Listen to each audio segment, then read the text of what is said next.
Hi எல்லோருக்கும் வணக்கம். நான் டாக்டர் மோகன சுந்தரம், டயபெட்டாலஜிஸ்ட் கம் ஆர்த்தோபெடிஷியன்.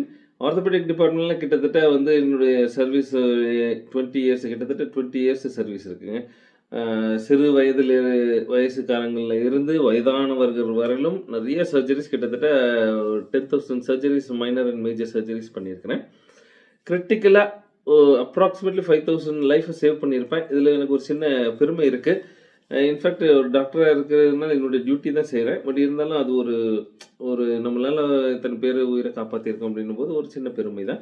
என்னோட கிளினிக்கு அ எ குரு போன் அண்ட் ஜாயிண்ட் கிளினிக் அப்படின்னு சொல்லிட்டு திருமங்கலம், மதுரை டிஸ்ட்ரிக்ட்ல வச்சிருக்கிறேன். ஸோ எ எ டாக்டரா வந்து நம்ம இருந்தாலும் இந்த சமுதாயத்துக்கு நெறைய பயனுள்ள தகவல்கள், நெறைய பயனுள்ள விஷயங்கள் நான் இதுக்கு முன்னாடியான வீடியோல நான் போட்டிருக்கிறேன். பார்க்கலன்னா போய் பாருங்க. அதில வந்து பார்த்தீங்கன்னா, ஃபேமிலி எப்படி இருக்கணும் அப்படின்றது நெறைய வீடியோஸ் சொல்லியிருக்கிறேன். எஸ்பெஷலி பேரண்டிங்க பத்தி நெறைய வீடியோஸ் போட்டிருக்கிறேன். பார்க்கலன்னா அத போய் பாருங்க. அ ம என்னோட சேனல சப்ஸ்கிரைப் பண்ணிக்கோங்க. நெறைய வீடியோஸ் நம்ம போடுறது வந்து உங்களுக்கு வந்து ரீச் ஆகணும் அப்படின்னா, வீடியோ சேனல சப்ஸ்கிரைப் பண்ணிக்கோங்க. அ பட் ஆஸ் எ டாக்டரா வந்து ஹெல்த் ரிலேட்டட் வீடியோஸ் நெறைய நான் வந்து ஃபோக்கஸ் பண்ணல. ஸோ இப்போ ஹெல்த் பத்தின விஷயங்கள் நெறைய நான் சொல்லணும் அப்படின்னு நெனைக்கிறேன். ஏன் அப்படின்னா, நம்ம பழைய ஒரு ப்ராவர்புங்க. அத நம்ம மறந்துட்டோம். என்ன அப்படின்னா, ஹெல்த் இஸ் வெல்த். அ இப்ப இருக்கிற சூழ்நிலையில நம்ம வெல்த் அப்படின்றது வந்து பணம் காச தேடி அதுதான் வெல்த் அப்படின்னு சொல்லி நெறைய அத தேடி ஓட ஆரம்பிச்சுட்டோம். மெஷின் மாரியான வாழ்க்கையில நம்ம போயிட்டோம். But real wealth is health அப்படின்றத நம்ம மறந்துட்டோம். நம்ம வந்து இந்த தலை அ இளைய தலைமுறையினர்கள் நெறைய உடல் ரீதியான பாதிப்பை அனுபவிச்சுட்டு இருக்கிறாங்க. அதுக்கு ஹெல்த் ரிலேட்டட் அவேர்னஸ் நம்ம குடுக்கணும். ஆஸ் எ டாக்டரா வந்து இந்த சமூகத்துக்கு நான் ஏதாவது வந்து செய்யணும், கான்ட்ரிபியூட் பண்ணணுன்றதுனால இந்த வீடியோஸ் நான் வந்து ஹெல்த் ரிலேட்டட் வீடியோஸ் அப்லோட் பண்ணணும் அப்படின்னு நெனைச்சிட்டு இருக்கிறேன். ஸோ நான் சர்ஜரிஸ் பண்ணும்போது நெறைய பார்க்குறேன் 80-90% ஆஃப் ஓல்ட் ஏஜஸ்ல பார்த்தீங்கன்னா, டயபெட்டிஸ் வந்துருது, இல்ல ஹைப்பர் டென்ஷன் வந்துருது, இல்ல கார்டியாக் ப்ராப்ளம்ஸ் வந்துருது. ஸோ இது எல்லாமே இன்டர்லிங்க்டு தான். ஃபர்ஸ்ட்டு வந்து டயபெட்டிஸ பத்தி ஒரு அவேர்னஸ் குடுக்கணும். எல்லா விஷயத்தையுமே ஒரே வீடியோல சொல்ல முடியாது. இதில வந்து என்ன பார்க்க போறோம் அப்டின்னா, டைப்ஸ் ஆஃப் டயபெட்டிஸ் அப்படின்னு என்னென்ன வகைகள் இருக்கு அப்படின்றத முதல்ல சொல்றேன். அத தெரிஞ்சுக்கோங்க. ஸோ டைப் 1 டயபெட்டிஸ்லேருந்து ஆரம்பிப்போம். அ அதாவது இயற்கையாவே மனிதனுக்கு பேன்கிரியாஸ் அதாவது கணையம் அப்படின்ற ஒரு உறுப்புல இருந்து அதில பீட்டா செல்ஸ் அப்படின்னு இருக்கும். அதிலிருந்து இன்சுலின் அப்படின்றது ஒண்ணு இயற்கையாவே அது சுரக்கும். செக்ரீட் பண்ணும். ஸோ எதுக்காக இன்சுலின் வந்து செக்ரீட் பண்ணும்? நெறைய பேர் என்ன நினைப்பாங்க, சர்க்கரை வியாதி வந்தா தானே இன்சுலின் போடுவாங்க அப்படின்னு நினைக்கிறாங்க. இல்லைங்க. இயற்கையாவே மனிதனுக்கு உடல்ல இன்சுலின் அப்படின்றது ஒண்ணு செக்ரீட் ஆகும். அது எதுக்காக செக்ரீட் ஆகுது அப்படின்னு பார்த்தீங்கன்னா, நம்ம சாப்பிடுற உணவு வயிற்றில போயி, அது வந்து குளுக்கோஸாக மாறி ரத்தத்தில கலக்கும்போது, அந்த ரத்தத்தில இருக்கிற குளுக்கோஸை நம்ம உடம்புல இருக்க செல்கள் உணவாக எடுக்கிறதுக்காக எது முக்கியம் அப்படின்னு பார்த்தீங்கன்னா, இந்த இன்சுலின்.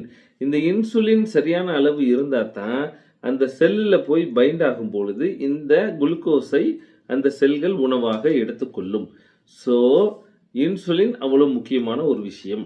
பான்கிரியாஸ்ல அந்த பீட்டா செல்ஸ்லேருந்து செக்ரீட் ஆகும். ஸோ, இப்போ ஒரு கண்டிஷன். என்ன அப்டின்னா, இந்த இன்சுலின் அந்த செல்ல இருந்து சுரக்கவே இல்லை அப்டின்னா, அதுதான் டைப் 1 டயபெட்டிஸ். ஸோ, இப்போ புரிஞ்சுக்கிட்டீங்களா? ஸோ, இது எப்போ வரும்? பெரும்பாலான மக்களுக்கு டைப் 1 டயபெட்டிஸ் யாருக்கு வரும் அப்டின்னு பார்த்தீங்கன்னா, சில்ட்ரன் அண்ட் அடாலசன்ட்ஸ்க்கு தான் வரும். ஸோ, இது வந்து டைப் 1 டயபெட்டிஸ். டைப் 2 டயபெட்டிஸ் அப்டின்றது தான் மோஸ்ட் காமனஸ்ட் திங் இந்த மக்களுக்கு வரக்கூடியது வந்து டைப் 2 டயபெட்டிஸ். இது 2 காரணத்தினால வரலாம். என்ன அப்டின்னா, இன்சுலின் உடைய சரியான அளவு சுரக்காமல் இருப்பதனாலும், இந்த சர்க்கரையின் அளவு ரத்தத்தில கூடும்பொழுது டயபெட்டிஸ் வரலாம். இன்னொன்னு என்ன அப்டின்னு பார்த்தீங்கன்னா, இன்சுலின் சரியான அளவு சுரந்தாலும், அது செல்லுல போயி சரியா பைண்ட் ஆகி அதனுடைய வேலையை சரிவர செய்ய முடியாமல் போனாலும், இந்த குளுக்கோஸை ரத்தத்தில இருந்து செல்கள் எடுக்கிறதுக்கு உதவி செய்ய முடியாது. ஸோ, அதனால வந்து ரத்தத்தில இருக்கிற சர்க்கரை அளவு அதிகமாகும் பொழுது டயபெட்டிஸ் வரலாம். இது டைப் 2 டயபெட்டிஸ் 2 காரணங்கள். அடுத்தது பார்த்தீங்கன்னா, gestational diabetes. So, gestational diabetes அப்படின்றது வந்து பிரெக்னன்சி டைம்ல கன்சீவ் ஆகும் பொழுது சில பேருக்கு கேள்விப்பட்டிருப்பீங்க, சர்க்கரை வியாதியோ, இல்ல ரத்த கொதிப்போ வரலாம். அதுதான் வந்து இந்த ஜெஸ்டேஷனல் டயபெட்டிஸ்.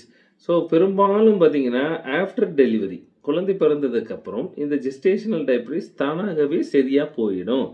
பெரும்பாலும் அ அதாவது விமனுக்கு ஆஃப்டர் டெலிவரி பிரெக்னன்ட் லேடீஸ்க்கு ஆஃப்டர் டெலிவரி சரியா போயிடும். அ மேபி பின்னாடி வந்து டைப் 2 டயபெட்டிஸ் வருவதற்கான வாய்ப்புகள் ரொம்ப அதிகமாக அவங்களுக்கு இருக்கிறதுக்கான வாய்ப்பு இருக்கு. ஸோ அடுத்தது பார்த்தீங்கன்னா, மெச்சூரிட்டி ஆன்செட் அதாவது MODY maturity onset diabetes of the young அப்படின்றது ஒரு கண்டிஷன் இருக்குங்க. இது வந்து பிஃபோர் 25 இயர்ஸ் ஆஃப் ஏஜ் அவங்களுக்கு வரக்கூடிய ஒரு விஷயம். சிங்கிள் ஜீன் மியூட்டேஷன்னால வரும். ரொம்ப ரேர் கண்டிஷன். இது உங்களுக்கு ஞாபகத்துல வச்சுக்கணும்னு வச்சுக்கோங்க, இல்லைன்னா விட்டுருங்க. அடுத்து பார்த்தீங்கன்னா, லாடா அப்படின்னு சொல்றது லேட்டன்ட் ஆட்டோ இம்யூன் டயபெட்டிஸ் இன் அடல்ட்ஸ். இது ஒரு slow progressive auto immune disease. இதுவுமே ரொம்ப ரேரான கண்டிஷன். இதையும் விட்டுருங்க. அடுத்தது பார்த்தீங்கன்னா, ட்ரக் இன்டியூஸ்டு டயபெட்டிஸ் மெலிட்டஸ். அதாவது சில மாத்திரைகள் சாப்பிடுவதனால் சர்க்கரை வியாதி வருவதற்கான வாய்ப்பு இருக்கு.